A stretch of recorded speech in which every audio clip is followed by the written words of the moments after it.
오늘은 8월 10일 열왕기하 21장 10절부터 26절까지입니다.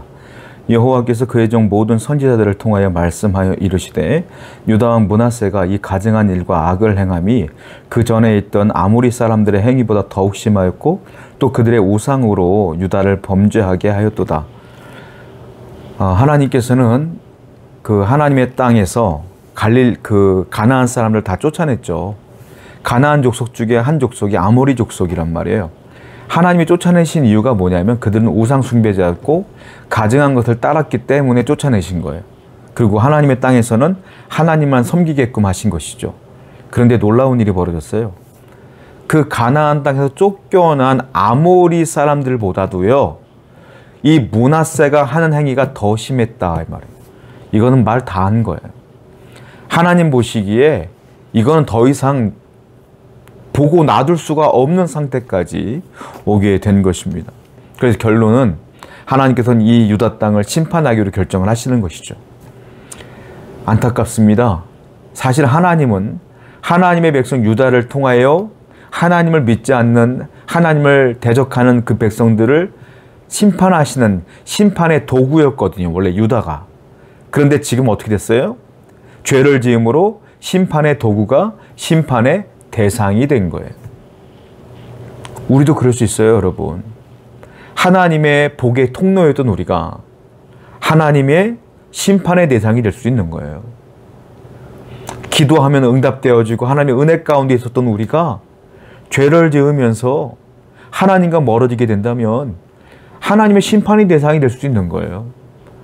그러므로 늘 자기 자신을 돌아보고 하나님께 온전히 살고 있는가를 돌아보면서 자기 점검을 늘 해 나가야 된다 이거예요. 매일매일 성경과 가까이 하고 기도함으로 개인 묵상과 개인 예배를 우린 꾸준하게 드리면서 하나님께 나아가야 될 줄로 믿습니다. 12절입니다. 그러므로 이스라엘의 하나님 여호와가 말하노니 내가 이제 예루살렘과 유다에 재앙을 내리리니 듣는 자마다 두 귀가 울리리라. 내가 사마리아를 잰 줄과 아합의 집을 달인보다 보던 추를 예루살렘에 베풀고 또 사람이 그릇을 씻어 엎음같이 예루살렘을 씻어버릴지라.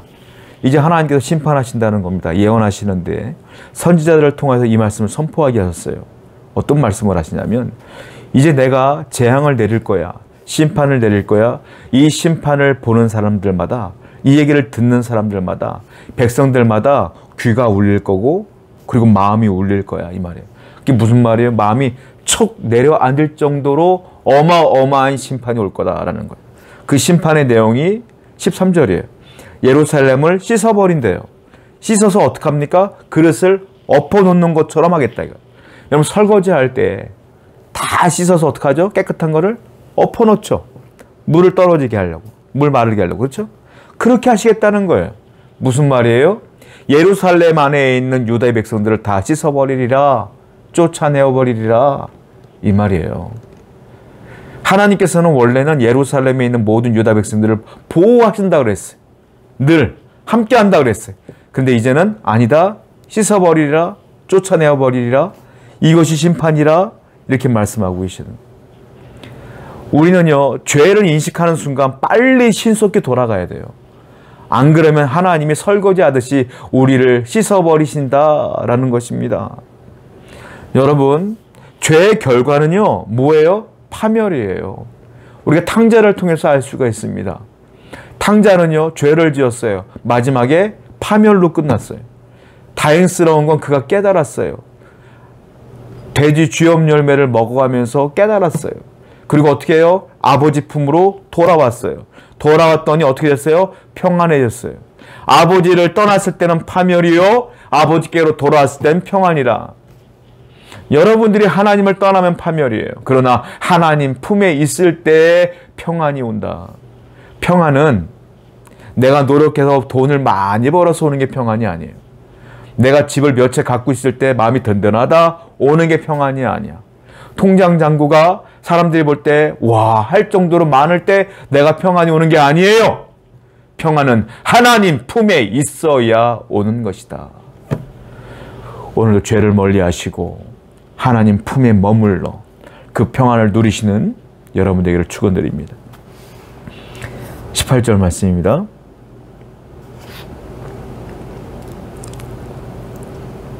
아, 14절 말씀입니다. 내가 나의 기업에서 남은 자들을 버려 그들의 원수의 손에 넘긴즉 그들이 모든 원수에게 노략거리와 겁탈거리가 되나니. 여기 보면 므낫세 왕 때문에 이스라엘 백성들이 어떻게 된다? 그 심판을 당하게 되는데 원수의 손에 하나님이 넘기신대요. 그래서 원수에게 노략거리가 되게끔 만들겠다라고 말씀하시는 겁니다. 여러분, 다시 말씀드립니다. 죄의 끝은 파멸이에요.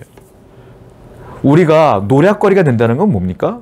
세상 사람들에게 무시받는다는 거예요. 세상 사람들이 우리 가지고 논다는 거예요. 약해진다는 겁니다. 내가 힘이 없어진다는 거예요.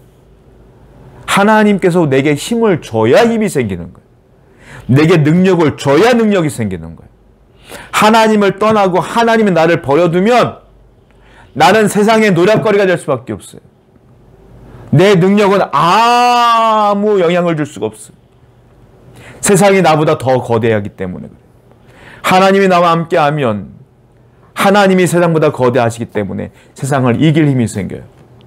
하나님이 나를 떠나면 세상에 지배받을 수밖에 없어요. 하나님이 여러분의 힘이 되어야 됩니다. 오늘도 하나님께 붙어있고 기도함으로 죄를 멀리하여 승리하시기를 축원드립니다. 16절이에요. 므낫세가 유다에게 범죄하게 하여 여호와께서 보시기에 악을 행한 것 외에도 또 무죄한 자의 피를 심히 많이 흘려 예루살렘 이 끝에서 저 끝까지 가득하게 하였더라. 므낫세가요, 무죄한 자의 피를 많이 흘리게끔 했다고 하는 겁니다. 이게 뭡니까? 죄가 없는 사람들 막 죽이고 산 거예요. 그러니까 우상 숭배에 빠져가지고 예루살렘에 피바다를 만들어 버린 거예요, 므낫세가. 얼마나 못된 짓을 했는지 모르겠어요. 자, 그랬더니 하나님께서 뭐라고 해요? 므낫세가 그 했던 모든 죄들을 다 알고 계셨다는 거예요. 그게 무슨 말이겠어요? 하나님은 그 죄의 현장에 있었다 이 말이에요. 여러분, 이걸 아셔야 돼요. 하나님은 여러분들이 죄를 짓는 그 현장에 계신다. 므낫세가 지은 죄들이 무죄한 자들의 피를 흘리게 하는 것을 다 알고 계신 거예요. 뭐예요? 그 죄 현장이 있었기 때문에 그래요. 여러분들이 죄를 질 때 그걸 아셔야 돼요. 내가 짓는 죄의 현장에 하나님이 계신다. 죄를 멀리하는 방법이 있어요. 뭐겠어요? 하나님이 내가 짓는 죄의 현장에 계신다. 이걸 인식하는 거예요. 다른 말로 하나님의 시선을 의식하는 거예요. 그러면 나는 죄를 짓지 않을 수가 있어요. 그런데 죄를 짓는 사람들은 대부분이 하나님이 없다 생각하니까 죄를 짓는 거예요. 그걸 아셔야 돼요. 하나님은 무소부재하시다. 어디든지 계신다.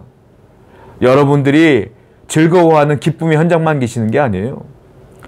여러분들과 늘 함께하는 하나님은 여러분들이 죄를 짓는 그 현장에 계셔요. 그리고 나는 아무도 못 받겠지 했지만 하나님은 다 보고 계시고 알고 계신다. 그 죄가 누적되어지면 여러분도 심판받을 수밖에 없어요.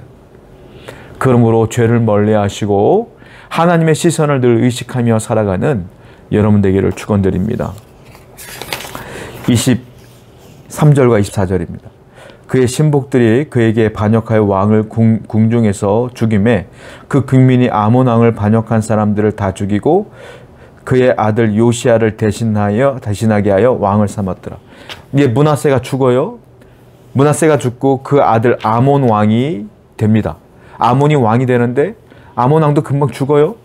그 다음에 왕이 되는데 요시야가 돼요. 요시야가 이제 국민에 의해서 백성에 의해서 왕이 됩니다. 아몬 왕도 백성이 죽였고요. 자, 이 와중에 죄가 이렇게 많고 우상이 이렇게 많고 심판이 이제 내려지기 직전인데도 불구하고 하나님은 다윗에게 말했어요. 너의 후손들이 계속 왕위를 이을 것이다. 그리고 그 후손의 끝에 누가 있어요? 예수 그리스도가 이 땅에 오시는 거예요. 그 뜻을 이루기 위해서 이 죄가 넘치는 가운데도 하나님은 백성들을 이용하여 하나님의 뜻을 이루게 만들면서 그리고 하나님의 뜻이 계속 신실하게 이루어져 가고 있음을 알 수 있어요. 여러분 놀랍습니다. 하나님의 뜻은 신실하십니다. 여러분들이 어떤 상황이 있든지 간에 하나님의 뜻은 이루어지게 돼 있어요. 하나님의 뜻을 막을 수 있는 사람은 하나님뿐이 없어요.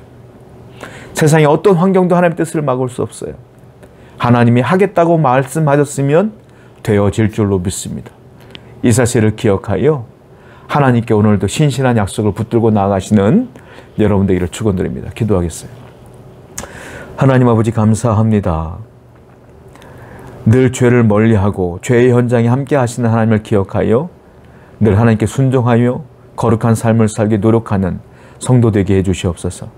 예수님의 이름으로 기도드렸습니다. 아멘.